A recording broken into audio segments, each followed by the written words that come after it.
Yep, that's me. You're probably wondering why I ended up like that.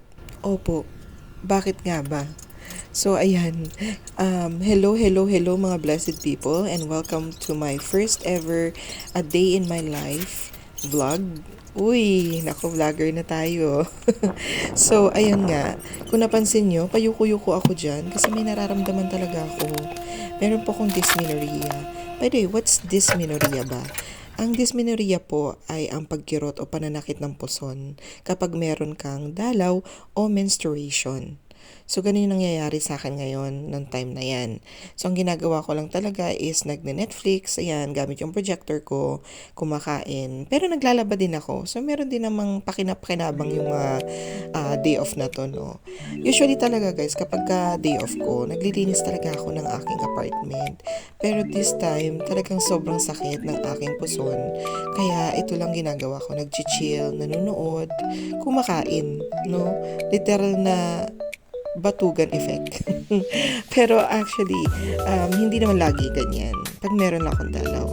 Kaya kayo mga guys, lagi niyong iisipin na kapag merong menstruation or dalaw ang inyong mga palalabs, no, kahit konting comfort lang. Konting comfort, konting lambing, o bilhan nyo ng snacks, o hilutin ninyo, or kahit man, di ba, samahan nyo lang, mag-chill, okay na yan sa kanila, malaking kabawasan na yan sa pananakit. Kasi grabe ang pain talaga, parang hinahalo kayo ng laman mo. Kasi nga may mga alam niyo na, may mga dirt sa blood na kailangang tanggalin. Ganun ang nangyayari kapag may menstruation ng babae. So, ayun lang. Sana may natutunan kayo at pasensya na. Ganito lang talagang ginagawa ko, pa-chill-chill kapag aking day off, no? At pag meron lang naman ako. So, na-timingan lang talaga na meron ako at ayun. Gusto ko din lang naman i-share para at least, 'di ba, maraming aware na boys kapag ganito ang kaganapan ng inyong mga palalabs. So, ayun lang guys. Sana na-enjoy ninyo itong aking simpleng vlog.